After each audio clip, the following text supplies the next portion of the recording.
Hello दोस्तों, कैसे हो आप सब। आई होप आप सब बहुत बहुत अच्छे होंगे। आज हम स्टार्ट करने जा रहे हैं ह्यूमन एनाटॉमी एंड फिजियोलॉजी, जिसमें हम देखेंगे नर्वस सिस्टम क्या होता है। तो नर्वस सिस्टम जो हमारी बॉडी में बहुत ही इम्पोर्टेंट सिस्टम होता है, इसमें हम देखते हैं कि हमारी बॉडी में होने वाली एक्टिविटी कैसे रेगुलेट होती है और किसके द्वारा रेगुलेट होती है। तो हमारी होने वाली बॉडी में एक्टिविटी नर्व इम्पल्स के द्वारा ही रिस्पॉन्सिबल होती है। बॉडी एक्टिविटी को रेगुलेट करने के लिए और नर्वस सिस्टम हमारी बॉडी में होम्योस्टेसिस को मेंटेन करने के लिए रिस्पॉन्सिबल होता है, जैसे कि परसेप्शन हो गया, बिहेवियर हो गया, मेमोरीज हो गई और वॉलेंटरी मूवमेंट हो गया। और इसके अलावा नर्वस सिस्टम के द्वारा सेंस है, प्रोसेस है, इसकी इंफॉर्मेशन को रिसीव करना रहता है नर्वस सिस्टम को। अब हम देखते हैं इसका ऑर्गेनाइजेशन ऑफ नर्वस सिस्टम।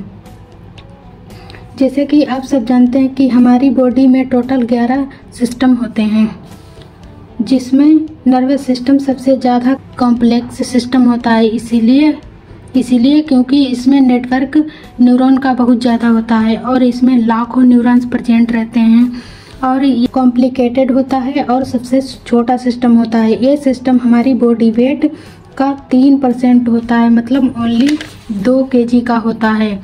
ये बहुत कॉम्प्लेक्स न्यूरॉनों का एक ऑर्गेनाइजेशन, स्ट्रक्चर, नेटवर्क बनाते हैं। और जैसे हमारे सेंट्रल नर्वस सिस्टम में करोड़ों बिलियंस में न्यूरॉन्स प्रेजेंट रहते हैं, ऐसे ही हमारे न्यूरोग्लिया भी प्रेजेंट रहते हैं हमारी बॉडी में।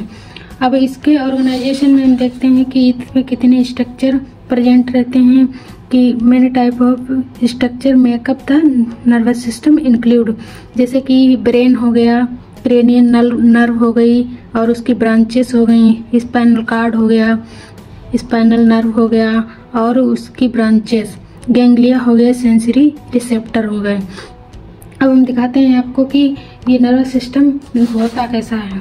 ये हमारा नर्वस सिस्टम, हमारा जो ब्रेन है, ब्रेन और स्पाइनल कार्ड, इसी से हमारा नर्वस सिस्टम बनता है। और ये नर्वस सिस्टम हमारी पूरी बॉडी में एक नेटवर्क की तरह फैला रहता है, जिससे हमारे जो सारे मैसेज हमारी ब्रेन एक्सेप्ट करता है और उसी के अकॉर्डिंग हमारी बॉडी चलती रहती है। इसीलिए हम ब्रेन को एक कमांडर बोलते हैं नर्वस सिस्टम का। अब हम देख लेते हैं नर्वस सिस्टम के फंक्शन क्या होते हैं नर्वस सिस्टम के। नर्वस सिस्टम के functions. The nervous system perform complex task. ये एक कॉम्प्लेक्स टास्क को परफॉर्म करता है। It allows us to sense various smell, produce speech and remember post event. और नर्वस सिस्टम अलाउ करता है सेंस, जैसे कि स्मेल हो गई, प्रोड्यूस हो गया, स्पीच हो गई, रिमेंबर हो गया, पोस्ट इवेंट, इन सबको सेंस के लिए अलाउ करता है। और ये हमारी बॉडी के मूवमेंट को कंट्रोल करता है, कंट्रोल करने के लिए सिग्नल को प्रोवाइड करता है। और नर्वस सिस्टम की एक्टिविटी को हम तीन ग्रुप के बेसिस पर उसके फंक्शन को बांट सकते हैं। जैसे कि हमारा पहला हो गया सेंसरी फंक्शन। सेंसरी फंक्शन जो होता है वो सेंसरी रिसेप्टर के द्वारा डिटेक्ट किया जाता है। और इंटीग्रेटिव फंक्शन क्या होता है कि ये सेंसरी इंफॉर्मेशन को नर्वस सिस्टम में इंटीग्रेट करता है। और मोटर फंक्शन क्या होती है। मोटर फंक्शन के द्वारा एक्टिविटी इफेक्टर्स के थ्रू, जैसे मसल्स हो गई और ग्लैंड्स, मसल्स हो गई और ग्लैंड्स हो गई, इनके थ्रू क्रेनियल नर्व और स्पाइनल नर्व तक मैसेज को पहुंचाते हैं। ये हमारे थोड़े से फंक्शंस हो गए नर्वस सिस्टम के। अब हम देख लेते हैं क्लासिफिकेशन ऑफ नर्वस सिस्टम।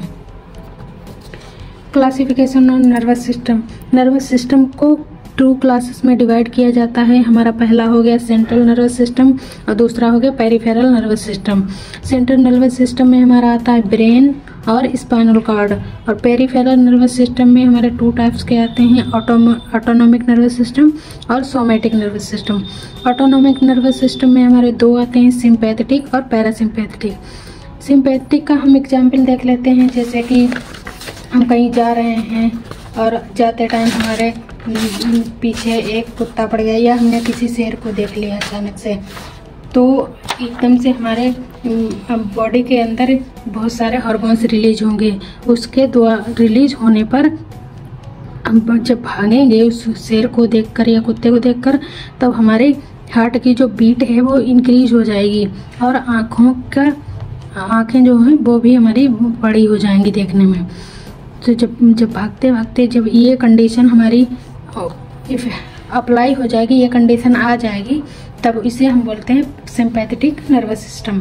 और पैरासिम्पैथेटिक नर्वस सिस्टम क्या होता है कि इसका जस्ट उल्टा होता है कि जैसे भागते भागते ये सब कंडीशन हो गई है कि हमारे हार्ट बीट इंक्रीज हो गई है, आई हमारी बड़ी हो गई हैं, तो हम कहीं जाकर के रुकते हैं कहीं पर, तो रुकने पर ये हमारी जो हार्ट बीट है वो डिक्रीज हो जाती है और आई का साइज हमारा नॉर्मल हो जाता है। तो ये यहाँ से जो प्रोसेस इंक्रीज होती है वो हमारी सिंपैथेटिक, और सिंपैथेटिक से ये कंडीशन को नॉर्मल करने के लिए हमारा पैरासिम्पैथेटिक नर्वस सिस्टम काम करता है। ये हमारा हो गया नर्वस सिस्टम का थोड़ा सा क्लासिफिकेशन। अब हम देखते हैं cells of nervous system. Nervous system के अंदर कितनी सेल्स प्रेजेंट रहती हैं। तो हमारे बॉडी के अंदर नर्वस सिस्टम में 2 टाइप्स की सेल्स प्रेजेंट रहती हैं, न्यूरॉन्स और न्यूरोग्लिया। न्यूरॉन्स क्या होती हैं? न्यूरॉन्स को हम नर्व सेल्स भी बोल सकते हैं और न्यूरोग्लिया को ग्लियक सेल्स भी बोलते हैं। इसका मतलब हमारे जो नर्वस सिस्टम में 50% नर्व सेल्स प्रेजेंट रहेंगी और देन 50% हमारी न्यूरोग्लिया प्रेजेंट रहेगी। अब न्यूरॉन्स क्या होते हैं? न्यूरॉन्स बिल्कुल सेल्स की तरह होते हैं। जैसे कि हम देखते हैं कि जैसे हमारा ये सिस्टम बना हुआ है, पूरा बॉडी का पूरा जो भी बॉडी में हो रहा है वो हमारा सिस्टम बना हुआ है। सिस्टम के बाद हमारा जो आता है वो ऑर्गन से हमारा टिश्यू, और टिश्यू से सबसे छोटी सेल जो होती है वो हमारी सेल होती है। जैसे इसका उल्टा हम जिसमें एनाटॉमी में पढ़ते हैं, सेल से बनता है टिश्यू से ऑर्गन से ऑर्गन सिस्टम। ऐसे ही इसमें हम देखते हैं नर्वस सिस्टम में तो हमारी सबसे छोटी सेल जो होती है वो न्यूरॉन होती है। इसीलिए न्यूरॉन की यहाँ पर थोड़ी सी डेफिनेशन लिखी हुई है। सेल की तरह neurons are the basic structural and functional unit of nervous system. यह नर्वस सिस्टम की सबसे छोटी स्ट्रक्चरल एंड फंक्शनल यूनिट होती है। न्यूरॉन्स जो होता है वो जनरेट करता है नर्व इम्पल्स को और इनको कैरी करता है ट्रांसमिटेड होने में। इन न्यूरॉन को हम नर्व सेल्स भी बोल सकते हैं। और ये नर्व इम्पल्स जो होते हैं इनकी ट्रेवल स्पीड होती है 0.5 to 130 मीटर पर सेकंड। ये 0.5 से 130 मीटर पर सेकंड ये ट्रेवल कर सकते हैं नर्व इम्पल्स। ये नर्व इम्पल्स जो होते हैं बहुत फास्ट काम करते हैं। जैसे कि यहाँ से हमारा जैसे आग जली, यहाँ से आग जली, हमारा हाथ गया तो एकदम से हमें पता चल जाता है ब्रेन में कि हमारा हाथ जल रहा है। तो सोचो कितनी तेज ये अपना काम करते होंगे, मतलब मिली सेकेंड्स में अपना काम करते हैं। जब हाथ जला तो तुरंत पता हम ब्रेन में मैसेज गया कि हमारा हाथ जल रहा है, इसे हटाओ। तो ये होते हैं हमारे नर्व इम्पल्सेस। अब हम देखते हैं structure of neuron. A neuron composed of 3 parts. एक न्यूरॉन जो बना होता है वो 3 पार्ट्स का। इसमें सेल बॉडी होती है, डेंड्राइट्स होते हैं और एक्सॉन होते हैं। सेल बॉडी को हम पेरिकैरियन और सोमा भी कहते हैं। ये हमारा पूरा सेल का ये न्यूरॉन का स्ट्रक्चर है, आप लोग देख सकते हैं। देखिए हम आपको समझाते हैं थोड़ा सा कि हमारा जो न्यूरॉन है, जैसे कि हमारा ये न्यूरॉन है, हम आपको दिखाते हैं बना करके।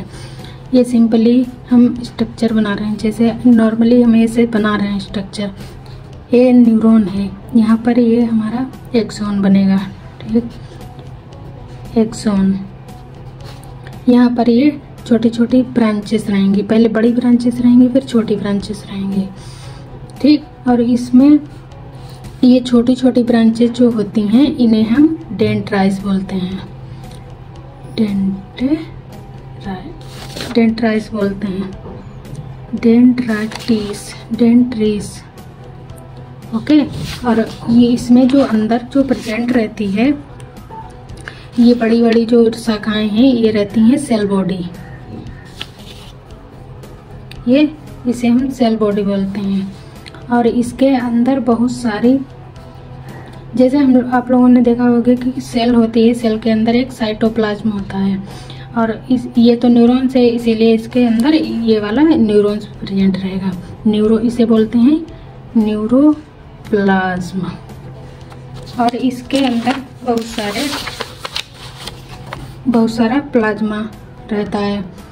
इस प्लाज्मा को एक साइंटिस्ट ने थे निस्लेस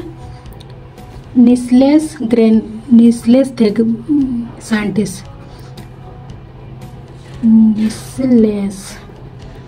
इन्होंने इसे डिस्कवर किया था। तो इन्होंने बताया, इन्होंने इसका नाम रख दिया निस्लेस ग्रेनुअल्स।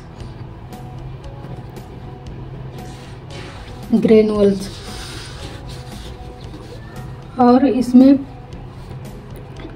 ये बिल्कुल अपनी हमारी सेल की तरह होता है, और ये हमारे होते हैं एक्सॉन, इधर से ये बने रहते हैं। इसमें एक लेयर चढ़ी रहती है फैट की। ये तो हमारा हो गया, इसे ये लेयर जो चढ़ी रहती है इसे हम स्वान सेल बोलते हैं, स्वान सेल। ठीक। और ऐसे ये बनते बनते ये हमारा पूरा एक्सॉन बन जाएगा। ये हमारा यहाँ से यहाँ तक ये एक्सॉन हो गया। ठीक। और यहाँ पर ये इसके एक्सॉन टर्मिनल्स होंगे। ये हमारा हो गया एक्सॉन टर्मिनल्स। और इसके ऊपर जो लेयर चढ़ी रहती है इसे बोलते हैं माइलिन शीथ। क्या बोलते हैं? Myelin sheath. और इसके अंदर ये जहाँ पर ज्वाइंट होती है इसे हम बोलते हैं एक्सोलीमा, इसे बोलते हैं एक्सोलीमा। और ये इसके और इसके बीच में जो गैप रहता है इसे हम बोलते हैं नोड ऑफ रेनिव्यू, नोड ऑफ रेनिवर, रेनिवर। तो हम देखते हैं इसके, ये हमारा हो गया, इसके अंदर ये एक्सॉन हो गया। ठीक। इसके ऊपर एक कवरेज रहती है ये प्रोटीन की, इसे हम बोलते हैं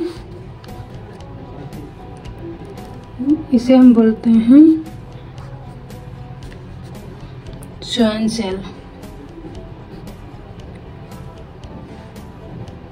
स्वान सेल।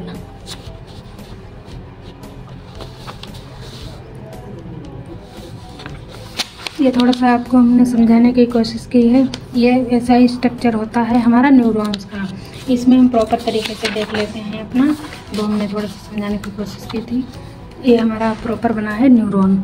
ये हमारी जो बड़ी बड़ी सेल्स हैं, ब्रांचेस हैं, इन्हें हम बोलते हैं सेल बॉडी। और इसी सेल बॉडी से जो छोटी छोटी ब्रांचेस निकल रही हैं इन्हें बोलते हैं डेंड्राइट्स। और ये सेल के अंदर जैसे साइटोप्लाज्म होता है और वैसे ही हमारे ये न्यूरॉन है, न्यूरॉन के अंदर हमारा न्यूरोप्लाज्म प्रेजेंट रहता है। और ये छोटे छोटे जो पॉइंट्स हैं, ये प्लाज्मा या लिक्विड भरा हुआ है, उसे हम बोलते हैं नीसेल ग्रेनुअल्स। नीसेल ग्रेनुअल्स इसीलिए बोलते हैं क्योंकि ये नीसेल एक साइंटिस्ट थे। अब ये तो हमारा हो गया न्यूरॉन, और ये न्यूरॉन के ये नीचे वाले हैं एक्सॉन। ये हमारे रहेंगे एक्सॉन। एक्सॉन में हमारा होगा न्यूरोलीमा हो गया, और उसके इन दोनों के बीच में ये जो गैप रहता है इसे हम स्वान सेल बोलते हैं। गैप क्या कि ये प्रोटीन की आउटर कवरिंग होती है, इसे हम स्वान सेल बोलते हैं। और इन दोनों के बीच जो जुड़ी रहती है इसे हम माइलिन शीथ बोलते हैं। इसके अंदर ये जो ब्रेक रहता है इसे एक्सोलोमा, और इसके अंदर जो फ्लूइड भरा रहता है इसे बोलते हैं एक्सोप्लाज्मा। और फिर ये हमारे होते हैं आखिर में एक्सोन टर्मिनल, मतलब ये इसके सबसे नीचे का पार्ट होता है एक्सोन टर्मिनल। और इन दोनों के बीच में जो जगह स्पेस रहता है उसे हम नोड ऑफ रेनिवर बोलते हैं। और पूरा ये हमारा हो गया एक्सोन। ये थोड़ा सा हमने आप लोगों को समझाने की कोशिश की थी। अगले वीडियो में हम इसके क्लासिफिकेशन और नर्व फाइबर्स के बारे में जानेंगे। आज का वीडियो यहीं तक था और आई होप आप सबको समझ में आया होगा। सो थोड़ी सी हम लोगों को सपोर्ट कीजिए, सब्सक्राइब कीजिए चैनल को, और प्लीज़ बेल आइकन को दबाइए जिससे हमारी नोटिफिकेशन सबसे पहले आप तक पहुँचे, और वीडियो को शेयर कीजिए। Thank you so much.